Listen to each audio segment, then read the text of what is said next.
Being an entrepreneur is a little bit of it's kind of a cheat code because, we get to create our own world. I'm not going to hire my friends, first off, but I'm going to hire guys who could be my friends. All right, welcome back to the podcast episode. Today I have guests with me, Dylan Milroy with Better Basements and Waterproofing. You're in Oregon, is that right? You're located in Oregon? Yes, sir. About 30 minutes south of Portland. Okay, awesome. So in the, what do they call that? The Pacific Northwest, right? Is that the proper term? Yes.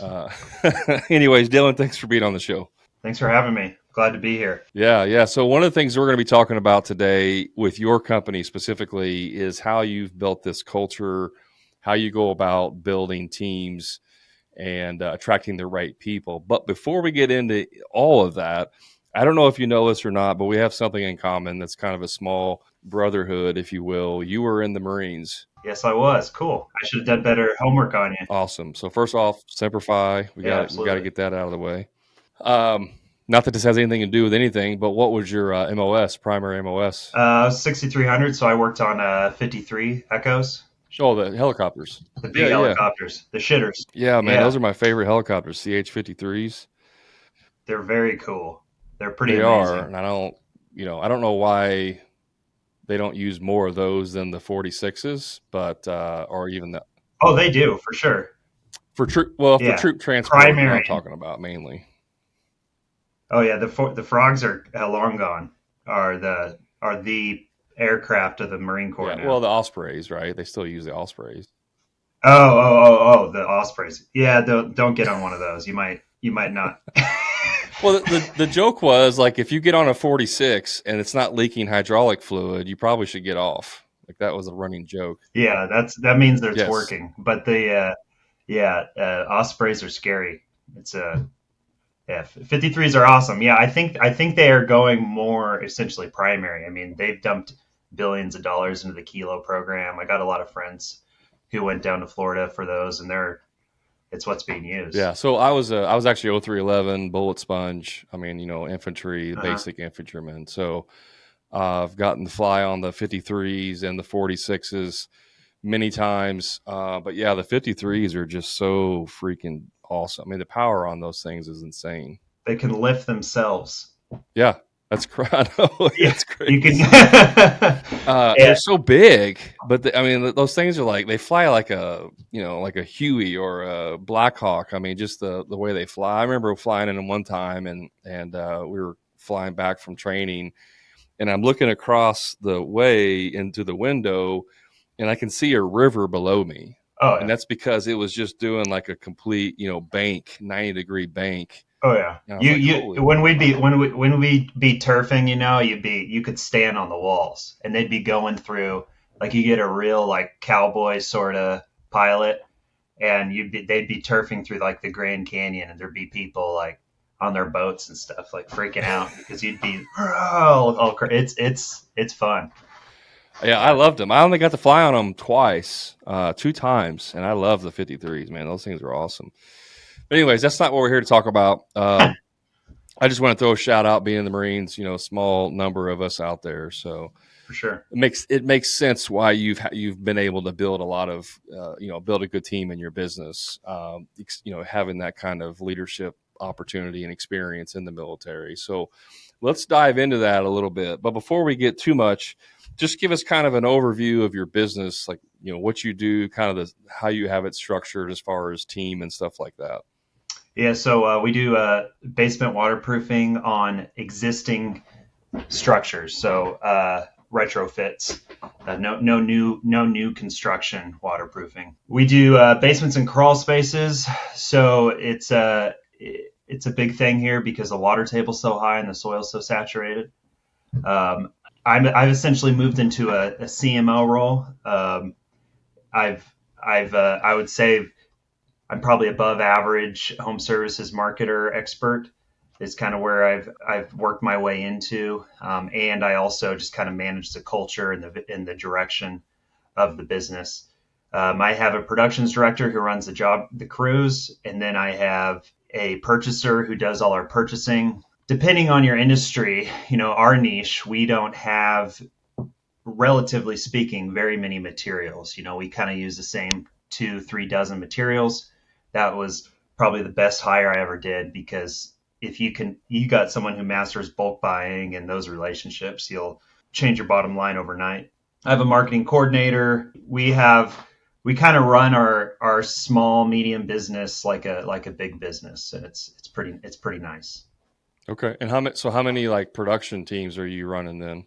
Well, we're about to ramp up into our busy season here in January. We have, 2 trucks about to be delivered. So it will be, we'll run three crews through the slow season, and then we'll probably, hopefully by the end of Q1 and next year, we'll be, 7 is what we have penciled out.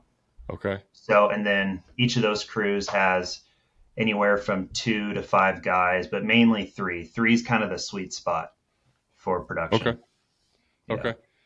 So you said currently you're running 2 crews, is that right? Three, Three three. crews. And then are Yeah, those three, all, 3.5. Yeah. gotcha. Are those all like 3-man teams, or do you have a couple that are, Yeah, three man crews. And then one, I say 3.5 because we got like one, there's always like one straggler who's like sure. doing a sump pump here, small thing there, but Do you have that? This is kind of off topic, but do you have that set up? Like, do they have their own vehicle? Like I call them like a service tech. Do you have kind of like a service tech set up with his own vehicle, or is it just kind of like split up and you just kind of manage as is? yeah, I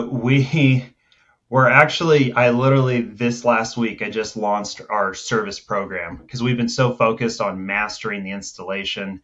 Now I'm thinking of like reoccurring revenue and Yeah. that kind of stuff. So yeah, we will. And really, it's good, but it's also mainly just to kind of what we call spiking a job, where someone will call and they think they have an issue, and someone will show up and just install a pump really quick. And now they've canceled all their other bids, and now you sell them a service program. So yeah, we will have one once I have them, once I have the jobs lined up for it. Gotcha. Okay. Yeah. I mean, the service end, obviously you're recurring. Are you guys going to do like you thinking about doing like a maintenance plan, like a monthly maintenance thing, or is that kind of Yearly, yeah, I've been like pretty resistant to it, yeah, because in my head I think I would never do it, and yeah, I think a lot of us, especially, we have to remember that not everyone has the ability to do this. Not everyone has the desire to do it. And then you also, not everyone has a nephew or a grandson to take care of them. So I kind of had like a coming to Jesus moment where I was like, all right, it's a good business decision and people want it, so whatever. And we make it cheap. It's $100 a year, and we give it away the first year for free if you buy a waterproofing system. So it's just trying to keep trucks out. Trucks are the best advertisement ever. Staying in front of customers, opportunity to get ahead of things for them. yeah. I think you'll be able to raise that quite a bit actually. $100 is pretty cheap, but I mean I think you could easily do like 250 and still have no problem selling that stuff. Well, it's funny is that we've had a lot of calls. There's been atmospheric rivers coming in on and off throughout this week, so we've had a lot of calls lately. And I have our office every time they quote it over the phone. I tell them to click it up $25 until they get a no, and then click it down 25. So we've been boosting it up slightly. Yeah, I mean it just makes sense. I mean obviously depending on what all is included with that, but it just makes sense. Again, this is off topic, but you said click it up and down. Are you guys using a specific type of software in your No, it's just business? just shooting from. Oh, yeah. We use, not in regards to that. We use Go High Level Build 12, Les Okay. O'Hara's Yeah, yeah. CRM, and use Jobber with Build 12. Okay, use Jobber for the scheduling, invoicing, that type of stuff, and then Yeah, and the the quote sending. yeah. I hope they're not a sponsor. I used to hate them. I was like this big anti-jobber guy, but you like get in this ecosystem and you can't escape. But I would say, the last month they've really gotten their stuff together, and I actually like it. So funny story. I actually used Jobber for about 5 years, and I got to the point I got so frustrated with them Oh, that it's horrible. I ended up moving out. Now this was like I'm dating myself. This was at least 5 years ago when I left Oh, Jobber. So I'm sure in the last 5 years, they've made a bunch of changes to the software. It's only not been horrible for about 2 months. Well, it's not a bash on them episode, but one of the things when I first started using them, I was, because to me, and again, I'm dating myself, but 7, 8, I don't even know when they came out, 7, 8, 9, 10 years ago. But Zapier, when Zapier first came out, and I don't know, I'm sure you know what Zapier is. I've been on Zapier all day yesterday because Yeah, Jobber had updates and yeah, crashed our yeah, system. yeah. So I mean, I was using Zapier when they first came out. Like people didn't even know what the heck it was, Yeah, right? And so I begged Jobber for like at least 2 years straight to please get an API integration. yeah. Please, please, please get an API. And they finally got it. And then they go, oh, by the way, we're going to put it. It's only available in our highest tier package that you can get. And I complained to them and they're like, hey, we'll give it to you. And I'm like, okay.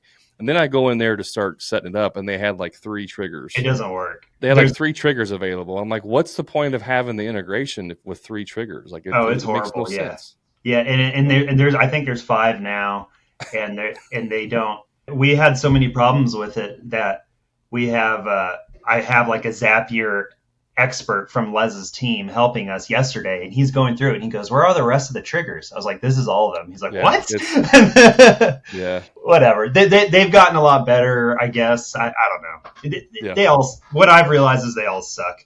Can't convince me otherwise. Well, I'll tell you this: if you haven't checked them out, and I would maybe look into it. And it might be a little overkill for what you guys do, but JobTread has been the go-to that a lot of my clients use. I've even used it.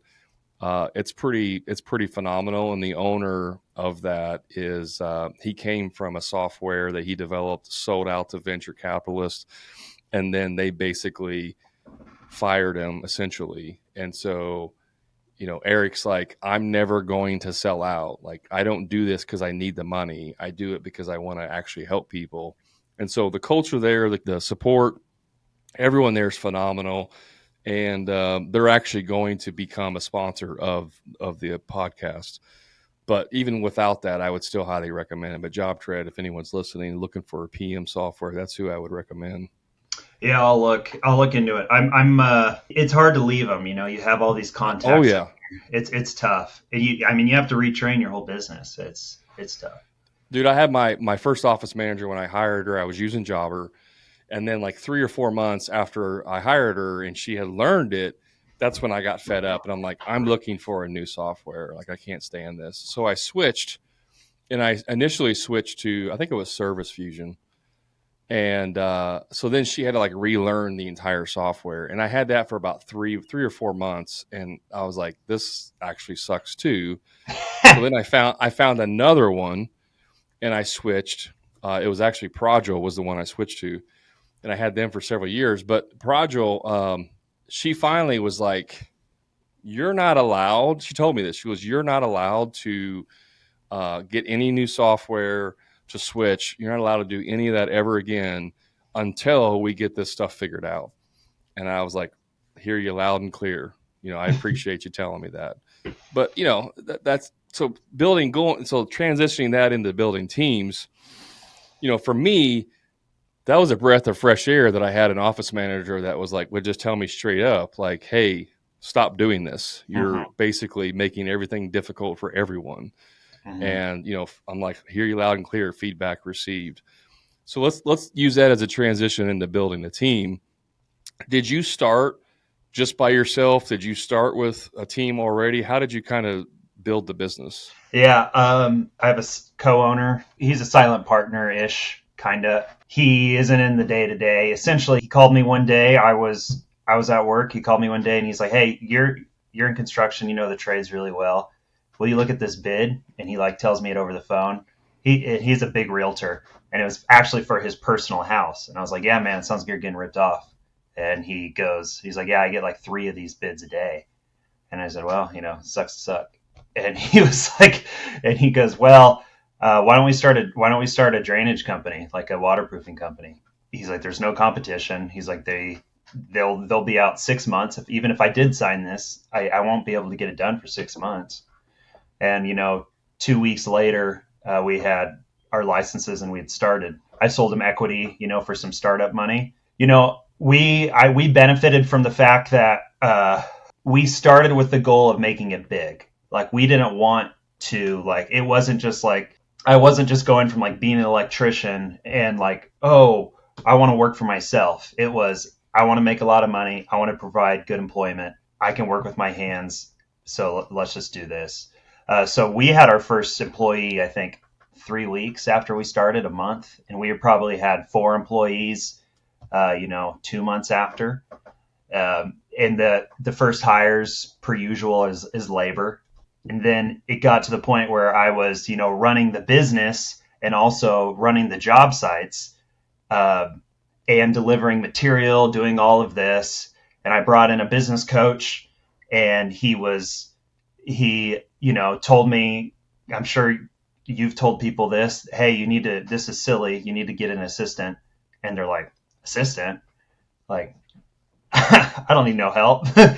And yeah, so told me to write everything down that I do in a week, from wiping my ass to dropping off material. And then we went through, and he was like, what did you make last year? He's like, you're going to pay someone to go check the mail? And he's like, check that, check that, check that. Hired an assistant. And after that, it was like life changing. It was like within, once we figured it out, once her and I worked together for a little bit, and, we had a rhythm, I was like, your creative freedom just blows up. And it was like the best hire I ever had was my assistant slash office manager now. She's more of an office manager now. And that's, I would say, is what kind of kicked off a lot of our growth was her, for sure. Well, it's a hard hire because it's a straight line expense on your P&L, right? Like they're not, on paper at least, they're not generating profit for your business. It's just an expense. Now we know that that's not true, but for someone who's never hired that position before, it looks like an overhead expense that you can't really afford. It is so hard to paint that picture. It is so hard to tell construction guys or anyone really. I have a friend who runs a boutique marketing firm, and he's a CMO for a couple like very, very high end brands, and it's just him and his brother. And I'm like, dude, why are you scheduling these appointments? And I'm like, it's so hard to communicate how much clutter is in your brain and how much little things you're doing and how much it slows you down. I mean, and then you get addicted to it. Then you're like, Yeah. I can just buy time.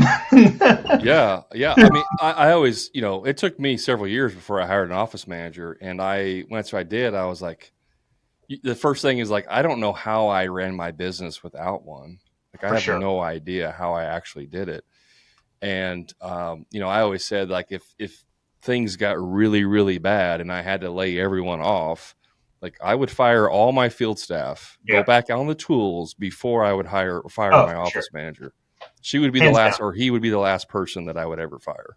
Yeah. Yeah. Hands down. Absolutely. That's how I feel about my core group. It's one of those things you just have to trust. You just have to, people aren't hiring him because it's fun. I was on a flight back from San Diego 2 months ago, and I sat next to this executive of this large brewery. It doesn't matter. He was a big CEO, right? And he was a really cool guy, and he flattered me, and he was like, "Give me one piece of business advice." I always ask for one piece of business advice on a plane. I was like, "I'm not telling you business advice. You tell me business advice." And he said, he's like, "All right." He goes, "I have a coach. First off, it's a 50-year-old man who's probably worth tens of millions of dollars." He's like, "I have a business coach still, which you and I both know is common."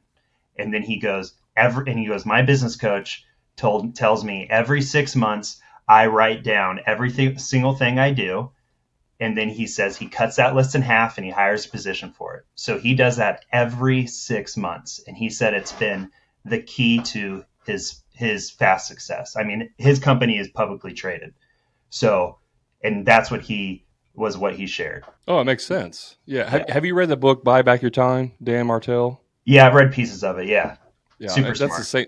That's the premise of it, right? It's like do a time audit, Uh-huh. and then and I get this all the time with especially smaller contractors. The owner is going and getting materials and delivering to the job site, and I'm like, that is the worst thing you can do in your business, whenever your value is in selling or doing estimating or growing the business, why are you out there picking up materials and Yeah. delivering them? I Yeah. mean, it's a lowest Yeah. value task you can do. Well, it's funny is that what he told me is what my business coach told me 2 years prior, and I realized I hadn't done it. And I think I hired my marketing coordinator that week. I was like, dude, I need to do this, and I wrote it down. I was like, I am the most overpaid copywriter in the world. Like, this is silly. And I hired her as a VA, and we're bringing her on full staff because she's been great. You got to be hunting for those sorts of things. I don't know if you've seen it or not, but I had a guest on several episodes ago. His name is Matthew. He started a virtual assistant business specifically for the contracting industry. It's Cool. called HomeV.biz. Cool. And they basically have full time or half time. It's like 20 hours or 40 hours, whatever, for for VAs, and it's all different areas. It's not just like assistants. Like you can get a VA that does design work. You can get a VA Yep. that does, Yeah, I have 3 or 4 now. I got mine from Les, same thing, QBVA. So he does the same thing for contractors. I have a video editor who's a VA, I have my bookkeeper is pretty involved and she's, more or less a VA, my marketing coordinator. Well, and the thing is, like, it's at a fraction of the cost, right? Because a lot of these VA virtual assistants, what we're talking about, if you guys don't know, listening, VA is virtual assistant, usually means they're working remotely from somewhere else. And so the cost is a little bit lower, especially if it's out of the country. If you're hiring a VA from out of the country, typically the cost of living is less. So it's doesn't cost as much. Let's talk about, hiring a virtual assistant. I wouldn't consider that like team building, right? Like that's more, Yeah. it's part of your team, but it's not team building. Really what we're talking about in the construction space is how do we find laborers? Like how do we Yep. find the production team? Yeah. So let's kind of talk about that for a second. What has been your best success or best go-to for finding production team members? Yeah. We just post online, nothing special, but what I would say that has been something I'm realizing that I'm pretty good at is painting vision and giving some construction guys need to hear this. Just don't be a douchebag to these people. It's like, hey man, like paint some vision, have a dream so big that their dreams can fit in it, and be communicative. So if you go to our job postings, they're very well written. They paint a vision. They talk about the future of where the business is going. They talk about where the business has been, and then they talk about how you can fit into it. In my trade, we're not building cabinets where you can do cabinets until you're 65. We're doing backbreaking work where most of our guys are. I have people who have their 20th birthday, this year. So we have anywhere from our old guys are 32. So you have to really paint a vision of like, hey, you don't need to be running a jackhammer forever. And this is how I can execute it. So we do a lot of you become a motivational speaker pretty quickly. But it's very effective if you have that relational stewardship with them, and if you spend time with them. And you're hiring people that you want to spend time with, more importantly. If you're hiring for culture, it kind of fixes itself. Yeah, I was going to ask you. So, like, I'm assuming for you is that culture is really, really important. Number one. Yeah, number one. There's I tell my production guy that there's three key things to the perfect laborer or the perfect waterproofer. We try our best. We try our best to call them waterproofers. You don't have like an electrician saying like I'm a laborer. I'm an electrician. Right. It's like hey, you're a waterproofer. You have someone who's reliable, someone who has a positive attitude, and someone who's teachable. And if you have all three of those, it's a home run. And you might like roll your eyes at it, but it's like that's really hard to find someone who has all three of those, who's also willing to work for $28 an hour digging holes. I posted a job the other day and I had 115 applicants in 12 hours for waterproofing crawl spaces. um, and then once I sift through it pretty tightly, and I sift through it to, we want them to live within, essentially in our town that we live in, because, I'll get guys who live 20, 30 minutes away, and then I'll think about it. I'm like, dude, you're going to wake up at 5 a.m. You're going to drive half an hour to the yard, and then you're going to work for 10 hours, and you're going to drive a half an hour home, and then it's going to burn you out. Like, you can't be in the trades and have these super long commutes. It's just going to make you bitter. It's going to make you angry. So we've gotten to the point where, like, we want you to live in this town, because you get longevity that way. That's interesting. And then we even talk about, we're going to start, we'll even allow, once we have someone that we like, we'll even allow the job lead that he works with before we hire him to meet him. And hey, just real quick, ask a couple questions. You're going to be training him. You're going to be spending time with him. So you have the last say. Like, can you see yourself with this guy forever? I'm not going to build your team. I will help you build your team. So now you're giving responsibility to that guy too. Hey, just a quick time out from the show. If you're a frustrated contractor who's dealing with low profit margins, stuck working on the tools every day, or doing free estimates for people who are never going to hire you in the first place, I invite you to my private contractor community, the Profit Club, where contractors just like you are adding 2 to 3 times more profit each year without producing any more jobs, and finally getting completely off the tools to never do another free estimate again. So if you're ready to increase your profits, stop doing free estimates, and get off the tools, then all you have to do is click the link in the show notes to learn more about the Profit Club and see how it can easily 2 to 3 times the cash in your pocket, give you a proven sales process that will convert more jobs with ease and get you off the tools once and for all. And the best part is, you can do all of this without having to produce more jobs than you currently are. Click the link to learn more. Now let's get back to the show. No, I love that. It's interesting though, with the whole living close. I know guys that are commuting over an hour, for jobs. And I mean, obviously, depending on where you live, if you live in New York, like, that's, everybody drives an hour to get to work. You know what I mean? But like where I live, I can get all the way across the entire town in a half hour. You know what I mean? So like, for my business, I'm like, I don't even want to work within 5 minutes of my shop. Like, if I could do all my work within 5 minutes, that would be a home run, because I don't even want to drive 10 minutes. So that's just an interesting, obviously you have to have enough applicants. So do you think that that's more on the copywriting, the job posting that's really working well, or you just have a good pool of people that you can hire? I think it's a combination. I do think it's a copywriting thing too, because I have a couple competitors, that I'm friends with the owners and stuff like that. They can't find people. I'm just like, what? And you look at their job postings and it's like, crawl space waterproofer, $20 an hour, blah, blah, blah, blah. And you're just like, bro.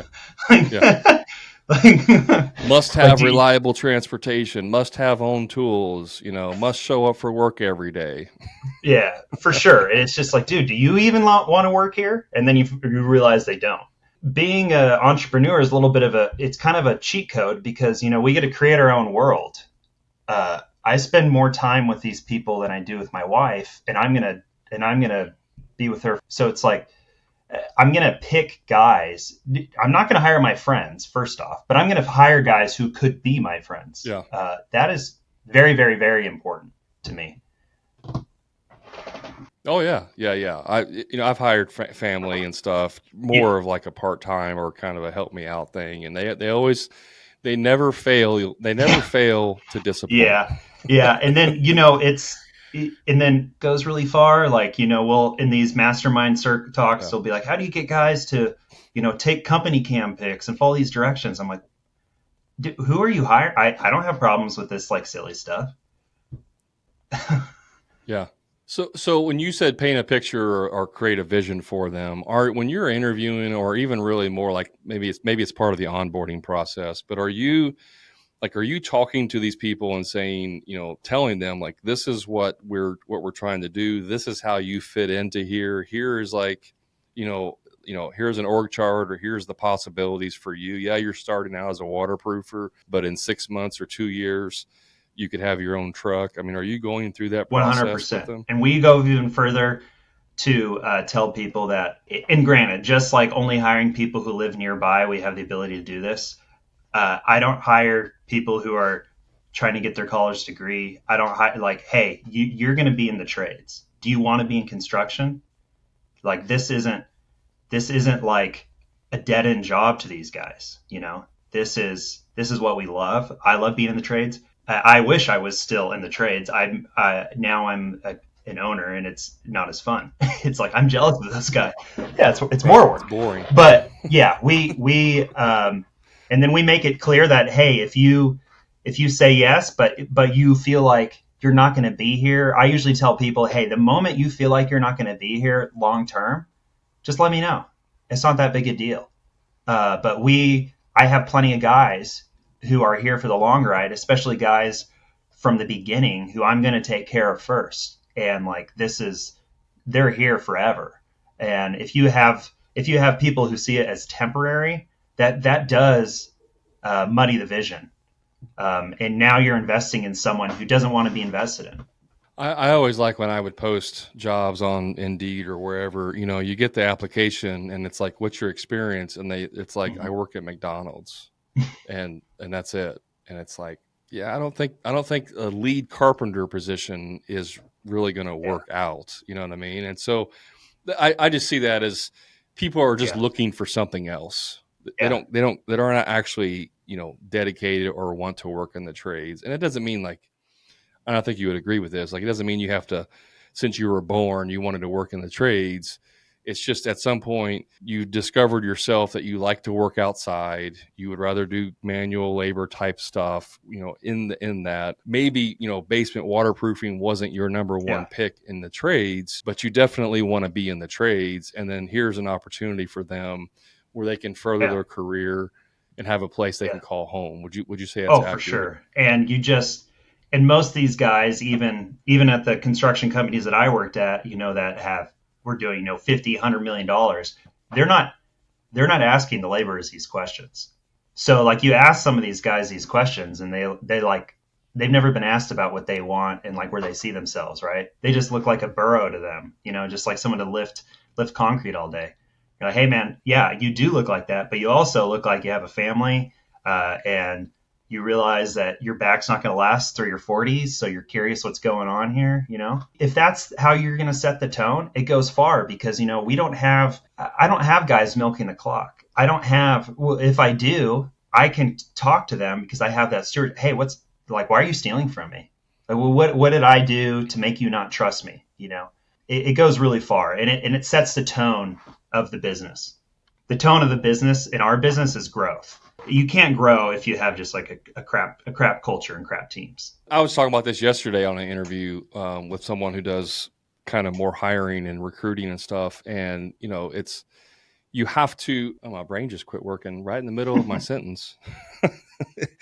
With the culture, you have to, I don't know. We're talking about Mm-hmm. EQ, right? This is an EQ, an emotional Mm-hmm. intelligence portion of the business.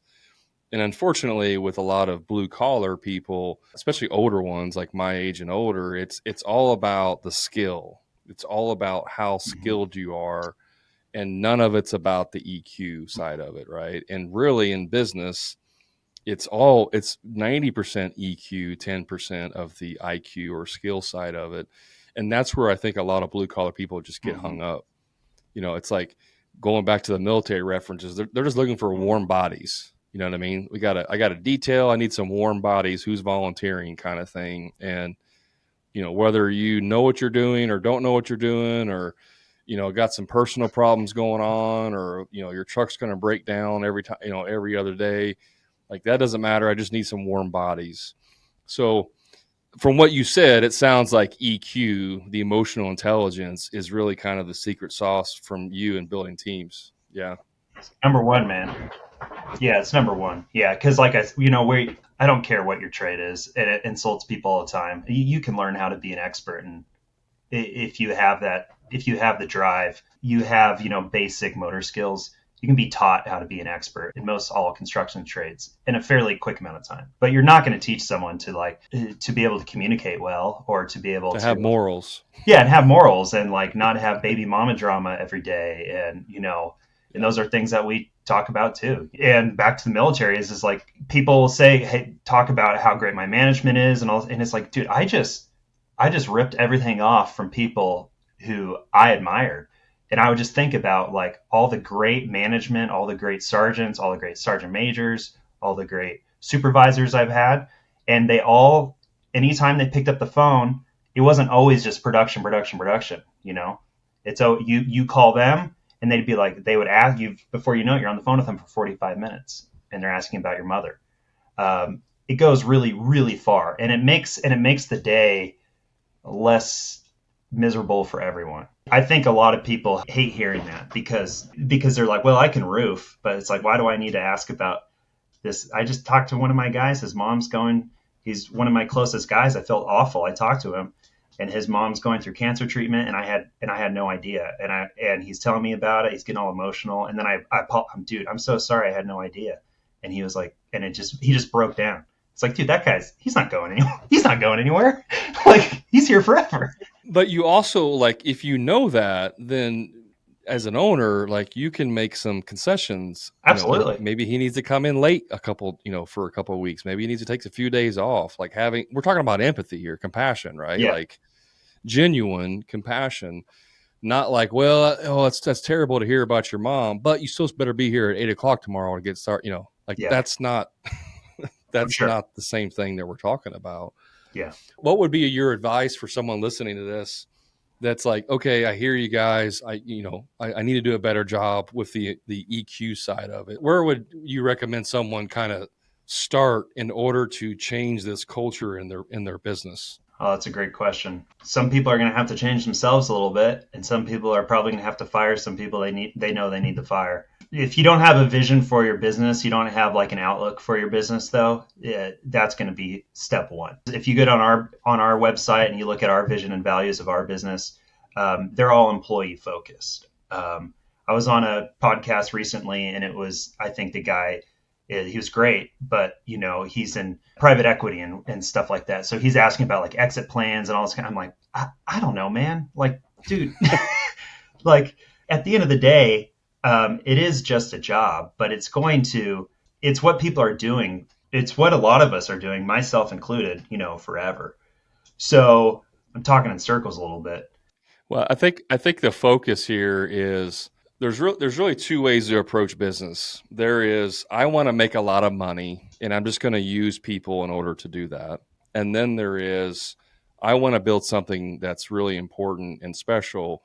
And on the backside of that, I can make a lot of money. Absolutely. And and obviously you're wanting to build something special, and you're going to make money along the way. But a lot of guys are just like, I need to make money. And I just see people as a pawn, on a chessboard. And if they get sacrificed, oh, well, as long as I can get to where I want to go. And, that's two totally different, like, belief systems, maybe even a morality system. I don't know. But like, that's just two different ways of running a business. Yeah. You got to start with your vision and values. You have to. If you don't know what's going on, you don't know what you're hiring by, you don't know how you make decisions, you have to get it down on paper. And I would say also, you have to have a coach. I have two business coaches, really only one, but you have to have one that not only has something that you want, but has brought people along with it too. And I picked my business coach, I'm a Christian. I take my family to church every Sunday. And that was something that was key when I was looking for one. Les, all his kids work for him. He's been married to the same woman forever. They work together. I was like, okay, I want that life. And he's got a fat bank account. And it's like, he's doing something right. Tell me how to do it, man. So that's how I just try to surround myself by people that like make me feel stupid. I want to be the stupidest person in the room. That way I can just absorb everything, and then hopefully that provides great employment, and hopefully that works long term. And so far, I've never had anyone quit, not one That's pretty person. amazing.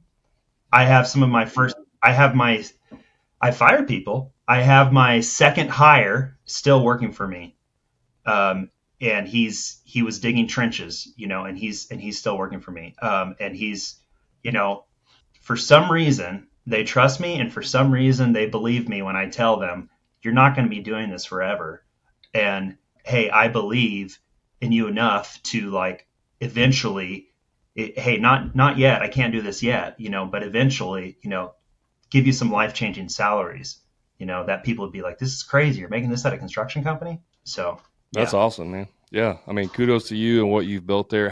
When did you start the business? we're working on our fourth year. Oh, okay. I got you. So Yeah, yeah, I mean, that's pretty, how many employees do you have total then right now? we will be. I think we're just over 20, but we'll be about 30 by the end of the year.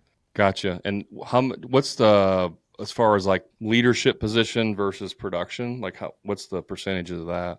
Production is definitely most of it, Okay. meaning like leadership as in job leads. Well, I mean, like project managers, your procurement guy. I mean, just like non-productive roles, I should say. Yeah, so I have a marketing coordinator, I have an office manager, and then I have a productions manager, and then I have a guy who will run the crawl space crews, and I have a guy, and now the productions manager is running the basement crews too, but we're going to promote someone within to run the basement crews. So there will be three productions managers, that will manage those respective crews.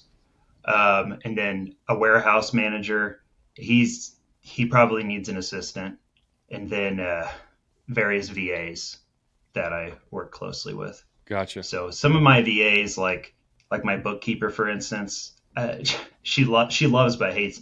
I mean, she might as well be an employee because I'm in my book so often, and I'm such a KPI like terrorist. I'm in there all the time asking for reports and pulling stuff too. That's So awesome. KPI terrorist. I love that.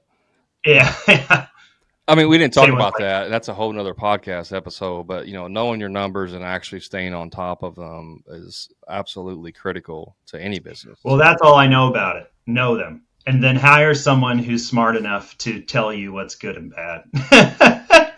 Well, I mean, So if you've ever watched any interview with a billionaire, they will tell you like I've made my money by hiring people smarter than me. Like all of totally, them. You know what I mean? totally. I mean, yes, there's some luck, there's some timing, there's some other, things that go into that, but overwhelmingly, it's like I think with blue collar people, there's so much ego like that's in, that they have so much ego that it's hard for them to hire someone smarter than them or knows more than them because they see that as a threat. It's the proverbial, well, I don't want to hire someone and then they're going to, who's smarter than me. And then they learn my whole business and they're going to go start their own thing and be a competitor. And like Yeah, Hermosi has this thing. Hermosi has this thing. What does he say? You're one hire away from your next financial goal. yeah, I've heard him Like, say that. yeah, something along those lines. And it's true, man. I mean, it's the way I run my marketing is that I have a guy who is like a freak with Facebook ads, like, and retargeting and pixel track, like, is a freak. I manage him, and then I have a guy who's a wizard with click campaigns, PPC. And then I have an SEO person. Like, so for instance, to talk about that, most guys, they want, and they all hate it. Every single one of them, they want the whole shebang. And that's how all of these marketing agencies Yep. are. Yep. And guess what? What I found is that they made their money in one thing, and that's what I asked them what it is. I'm like, all right, cool, you can have that account. And Yep. then and now I just manage all of that. So now I have all these experts that are just like the whiz in these one things. And so I've gone about that way with marketing, and now I'm trying to figure out how to do that with other sides of the business too. Absolutely. I mean, again, this is like construction, and I went through this too. It's like, oh, I'm not getting enough business. I need to offer more services. I need to do painting and I need to do electrical and I need to do carpentry. That way I can get more business. And it's like, yeah, but I don't care who you hire.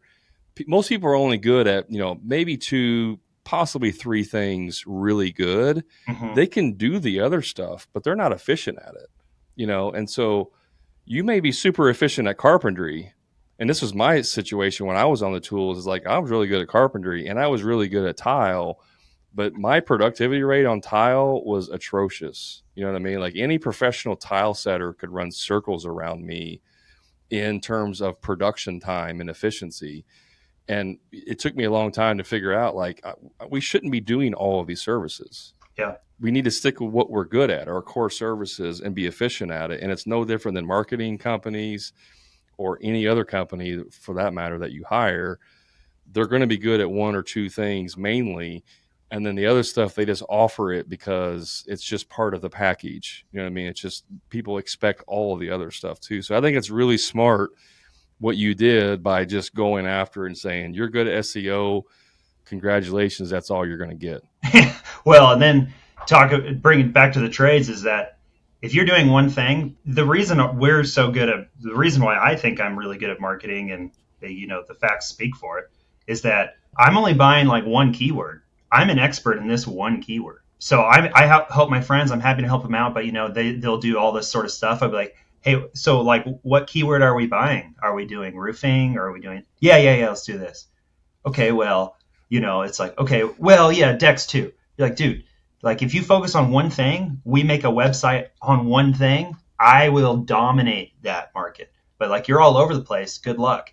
And then it also, now you have to market all those services. And now I'm paying, I might spend $400,000 next year on buying keywords and expert at this. So if your budget is $400,000 and you're spending $10,000 on waterproofing, $10,000 this, $10,000 that, like, dude, just get out of town. Like I'm gonna walk all over you. And then it's the same. Well, you can say that for purchasing. I buy pallets, 4 or 5 pallets of sump pumps at a time. I buy everything. My 5 materials, they come in truckloads because we bulk buy it and we only have to manage one product. My invoicing's faster. Everything is faster. Everything's easier. It takes me 10 minutes to train someone at a call center to learn the script because we only offer one service. I mean, it's just like butter. Everything's easier if you niche down and you focus on one thing. Yeah. I mean, I preach this all the time. I couldn't agree more with you. I mean, it's everything's easier. If you do multiple services, you got to have more tools now. Now you got to have, if you're doing something different, you got to buy a new set of specialty tools, and then you got to have different training with that. It's never ending. Yeah, it's never. I have this joke. I have this joke where I say, like, if I could only waterproof blue houses with garages on the left, I would. Like, if there was, or it's like, oh, they have a maple, we don't do maples. Like, it's like if you could focus on just the smaller, and we do this a little influx where we'll get rid of services, grow constantly. Like our services, they flex just a little bit, but it's only the upsells. It's only, the meat and potatoes is the same. But I'm very careful with even our upsells, pipe insulation, little things like that, it'll be like, are we getting pipe? I'll look at the keywords and talk to the salesman. Yeah, we're getting this. We're like, okay, yeah, let's see how much we can buy of that in bulk and we'll sell it. And then just track it. If you're tracking your KPIs really, really close, then you know when it's time to kill it. And, we do that kind of stuff all the time. Yeah, 100% approved. I mean, everything you just said, I agree. Amen. 100% with that. And it eludes so many people because, it's just what you're talking about is scalability versus growing, right? A lot of guys want to grow instead of scale. Growing meaning adding more services, adding more revenues, revenue streams per se. But scaling is like find something that works really good and then just, put your head down and 10x that and just scale the profits in that one vertical, service offering. And once you've got that figured out, once you're basically printing money and you're building teams and it runs on autopilot, then if you get bored and you want to start another service offering, then go for it. Yeah, and I say, and I would say that you go into a new market because now you can it's easier just to go into a new market.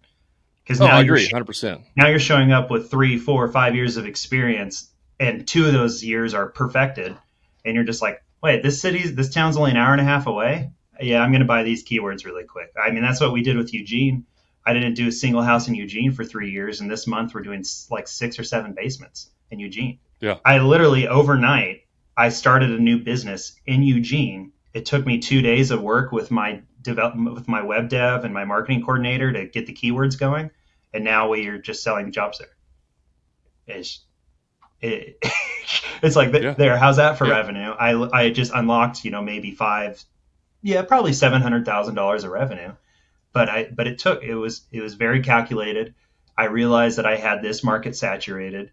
Now we're in organic growth mode here, so let's find something else.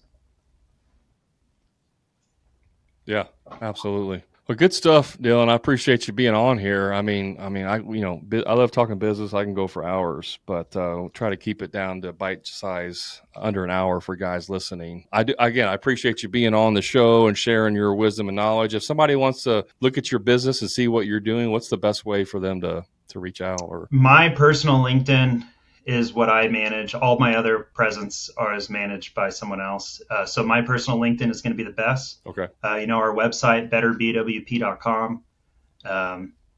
Don't click on one of my ads, please. Just type it in.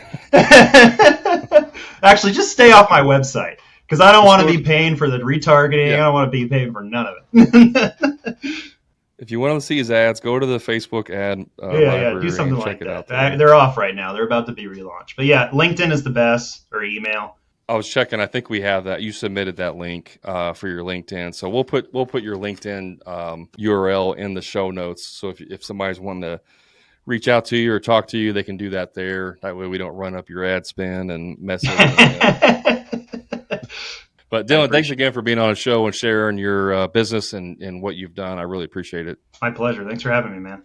Awesome. Well, guys, that's the end of this episode. Thanks for hanging out with us. Do me a favor, go leave us a review if you like this information. If you like doing more of these types of interviews, let me know that too so we can do more. You can find me on all the social media platforms.